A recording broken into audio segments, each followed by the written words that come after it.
Hello everyone, my name is Ryan or MandRproductions, and in this video we're going to be taking a look at all of the LEGO Star Wars sets based off the new movie Solo: A Star Wars Story. At the time of recording this movie, I have not seen the movie, so I don't know how good or bad it is, but I'm expecting it to be a good and fun movie, and I hope you guys do enjoy it too. Anyway, there are 8 sets in front of us, 5 of which are traditional LEGO sets, then we also have a couple of brickheads, and we even have a polybag promotional set. So the way this video is going to work is I'm just going to go individually set by set, tell you my favorite things and least favorite things about it, and then we're going to go ahead and rank them at the end from worst to first. This isn't going to be like a traditional worst to first video, but it'll kind of serve that purpose at the end when I go ahead and just rank these. Anyway, we're going to work our way up from least expensive to most expensive sets in the wave. If you wanted to buy all of these sets at once for retail price, it would cost you about $369 in the United States plus tax. So you got to add in tax on top of that, and it's rather pricey. Would you pay $400 for all of these? That's kind of expensive. So if you're looking for any of these, or if you're looking to get them all especially, definitely try to get them on sale. You can usually get them 20% off. If you are trying to pick these up on Amazon, use my affiliate links down in the description and pinned comment below because it helps out the channel. Amazon gives me a little bit of money and it helps me buy more LEGO sets to show off on the channel. So anyway, if you guys do decide to do that, that would be awesome, and I thank you very much in advance. Anyway, let's go ahead and take a look at the smallest set in the wave. The first set to look at is this mini Imperial Tie Fighter. It's a promotional poly bag, and there's not much to it. It just is what it is. Scaled to the real Tie Fighter, it's a little bit shorter than I think it should be if you wanted it to be perfectly in scale, or maybe the real Tie Fighter is a little bit taller than it should be in universe. But regardless, I don't really love the look of this one. I think the previous Tie Fighters that LEGO has released, at least in the poly bag realm, have been better than this one, but maybe you think differently. I'm just not into it that much. The 2 Han Solo movie brickheads, being Chewbacca and Han Solo, of course, are decent. Han Solo being much better, in my opinion, than Chewbacca, although some people really were not happy with my review of this set when I was just like, oh yeah, it looks like a Ugandan knuckle, and it's not that great. I just don't think it looks that great. I think the Chewbacca brickhead, really, it's hard for LEGO to capture a furry animal like that, and I think LEGO really did have a tough time doing it. I'm even surprised LEGO went through with releasing Chewbacca instead of a character that goes with Han Solo like Kira, or maybe even a bad guy character, or Lando. Like, there were so many other options they could have gone with, but they went with Chewbacca. And maybe it's just because he's a super popular character, but who knows. Anyway, that's the 2 brickheads. Not that great in my opinion, but they are included in the wave. Here is the Imperial Patrol Battle Pack. This one costs $15 US, includes 99 pieces and the 4 minifigures you see in front of you. It's a pretty solid minifigure selection. I actually really like all of these figures. I don't really love the inclusion of the officer and the other guy, but they're decent. They look different than we've had in the past, which is nice. Of course, we get the speeder with it, which is a very incredible speeder. I absolutely love this thing. I think it looks incredible. It's got a great design. Obviously, it's a little bit smaller than you would get in universe, but it's downscaled to fit the battle pack size, and I actually really like it. I think it's a very nice speeder for a battle pack. It's something very unique compared to what we've had in the past. There's really no downsides to this battle pack besides the fact that we don't get like 4 of the same trooper or different like stormtroopers of that kind. I really hate when LEGO just includes these random characters because they aren't that cool, and LEGO just seems to include them in every battle pack now. It really has taken away from a lot of the recent battle packs, but again, no real play features on this set. It's just kind of a classic LEGO Star Wars battle pack, now kind of with 2 random figures, which sucks. But the Imperial Patrol Troopers are really awesome. They have these great helmet designs. It includes stud shooters, as you usually see in battle packs, and that is just fine. The next set up is Han Solo's Landspeeder. This $30 set includes 345 pieces and 3 minifigures, although I don't really count the Corellian Hound as a minifigure, so we're not going to count it. Just 2 minifigures. You get Han Solo and Kira, and then again, that Corellian Hound is pretty neat. It's exclusive to the Han Solo wave, or at least the first wave of Han Solo. It only comes in this set and Moloch's Landspeeder, so they've never been seen before in LEGO Star Wars, which is really awesome. Han Solo's Landspeeder brings us a lot of play features, including the openable hood here, which opens up to reveal a pretty much full interior. You get a lot of playability there. Has lots of cool details. I really love the color scheme. You can fit your minifigures into the front of it there.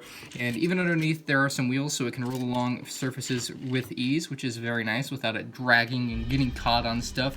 Very nice detailing all around the set. Something really awesome about this set to me. I can't put my finger on it, but it's just one of those classic LEGO Star Wars sets to me that's gonna be a classic at least within the next 10 years. So that is Han Solo's Landspeeder. Let's move on to the next set in the list, Moloch's Landspeeder. Again, just love the color scheme on this thing. I can't get over it. It's incredible.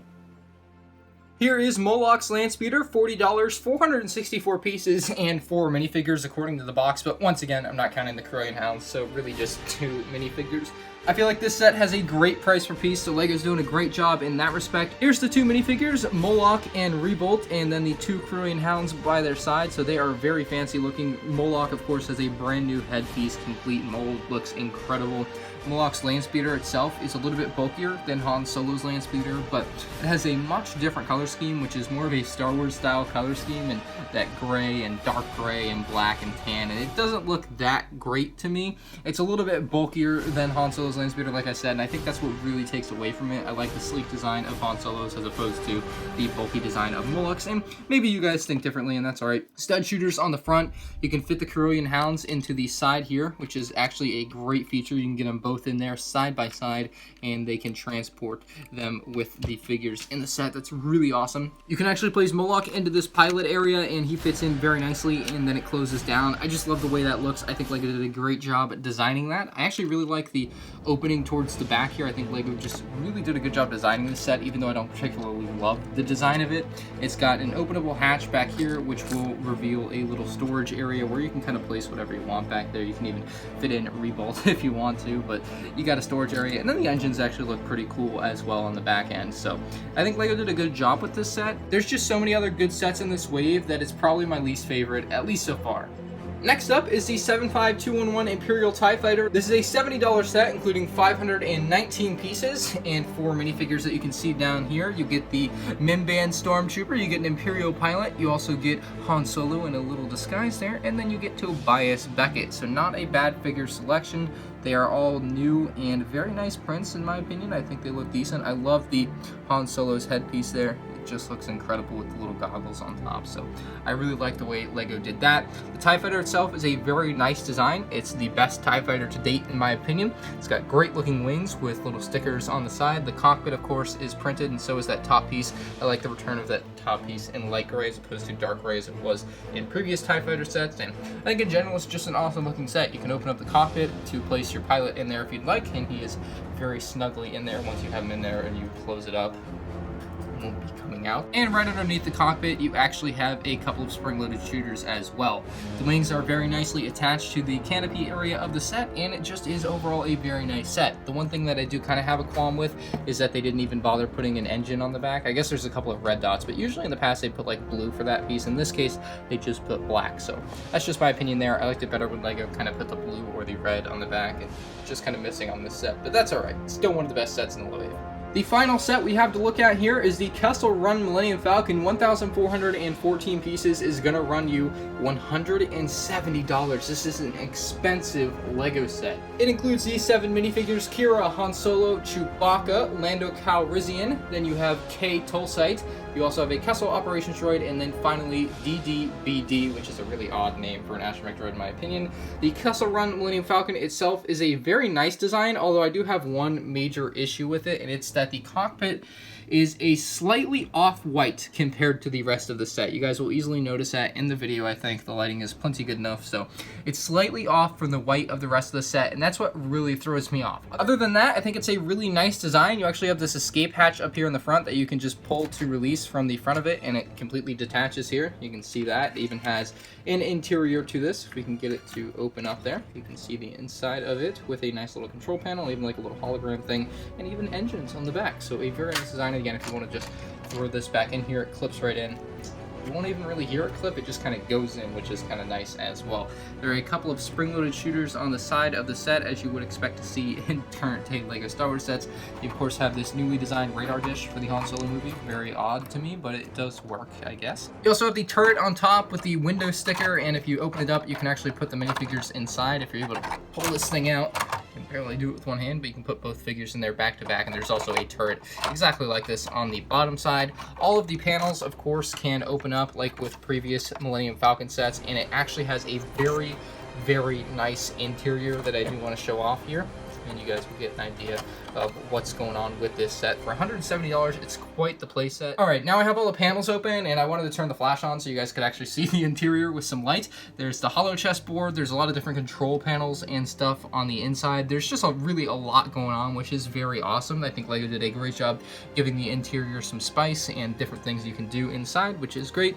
And if you want to close the panels, they all close up very easily and nicely. They'll fit in together. You should probably close the other ones where you close that. And closing last of the panels is a breeze, so that is the Millennium Falcon all closed up. Another issue I kind of have with it is because it's white, you can kind of see the holes or the gaps in the paneling a little bit easier than you could on past sets, so it's not a major issue. I don't think most people are going to notice it, but it's just something I do kind of notice when I'm looking for it, so that is also there. There's also landing gear underneath, as you would normally find with Millennium Falcon. You can see one of the landing gear things down there. You can see more here on the other side, and that is the Kessel Run Millennium Falcon, and that is all 8 of the LEGO Star Wars Han Solo movie sets. So let me go ahead and give you my ranking of these sets and then my final thoughts on these sets.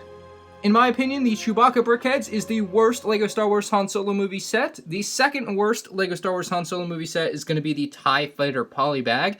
The third worst is going to be the Han Solo Brickheads, and that's really because it's a Brickheads and it doesn't really offer much. That's probably why it's there. The fourth worst or fifth best LEGO Star Wars Han Solo movie set, in my opinion, is Moloch's Landspeeder. It provides nice minifigures, but I'm just not the biggest fan of the design of the actual ship. I love the little features it has to put in the Corellian Hounds and Moloch into his cockpit, but other than that, it's just an ugly speeder in my opinion. The fourth best or fifth worst, depending on how you want to look at it, LEGO Star Wars Han Solo movie set for me is going to be the Millennium Falcon. It includes good minifigures, but I feel like the design of the set is a little bit lacking. They kind of screwed up on the cockpit in my opinion. I feel like the interior, while it does have very nice features, kind of lacks just that little extra punch. It doesn't really do anything other than you can sit your figures in there. The other thing about it is it's really overpriced. $170 for 1,414 pieces just isn't cutting it for me, especially when a lot of these other sets have great price per pieces, and that really throws this Millennium Falcon under the bus for me. It's a nice design, but it's just not my favorite LEGO Star Wars set from the Han Solo movies. The third best or sixth worst LEGO Star Wars Han Solo movie set is going to be the Imperial Patrol Battle Pack for me. I feel like the minifigures are decent, being 2 good ones and 2 bad ones, so that kind of evens out the decent. And it has a really awesome speeder design. I love the speeder in this set. I think it's a great design. I love the way LEGO did it, and I just really like the battle packs. So I think I'm going to end up getting a bunch of these in the future. It's a really cool battle pack. Anyway, drum roll please, the second best LEGO Star Wars Han Solo movie set goes to Han Solo's Landspeeder. It's a very nice and refreshing Landspeeder design with a very nice color scheme. It includes 2 main characters from the movie, being Han Solo and Kira, and then you of course get the little Corellian Hound, which I guess is a nice inclusion, although not really that important. The Landspeeder itself has some very nice features, like the ability to open up the hood, and you can also get into the back area of it, so very nice Landspeeder. Love the design, love the color scheme on it. It's just a great design, so for $30, 345 pieces, you really can't go wrong with that set. And if you haven't figured it out by now, the best LEGO Star Wars Han Solo movie set, in my opinion, is the Imperial Tie Fighter. Be it $70 for 519 pieces, I still feel like that's a fair price, even though a lot of people will be like, oh, well, that's more than 10 cents per piece. But I feel like the minifigures are awesome. The Mimban Stormtrooper, the Imperial Pilot, Han Solo, and Tobias Beckett are great inclusions. And then you also get this wonderful looking TIE Fighter, which is probably the most accurate TIE Fighter aside from the UCS TIE Fighter that we've ever had. I absolutely love it. It's got some nice features like these spring-loaded shooters and the ability to place your pilot in the cockpit, which have become standard on most LEGO sets, but I still find it to be simplistic and great looking. Anyway, that is all I have to say about the Han Solo movie sets. If you guys have an opinion, leave it down in the comment section below. Let me know what your favorite and your least favorite set from this entire wave is. A lot of you are going to probably tell me wrong when I said the Brickheads were the worst sets, but that's just kind of my opinion. If you guys have your own opinion, you're more than welcome to voice it down in the comment section below. Anyway, if you guys did enjoy the video, of course leave a like. If you're new to the channel, subscribe, and again, leave a comment down below if you have anything to say. Thank you for watching. I'll catch you on the next one. Peace out. Bye.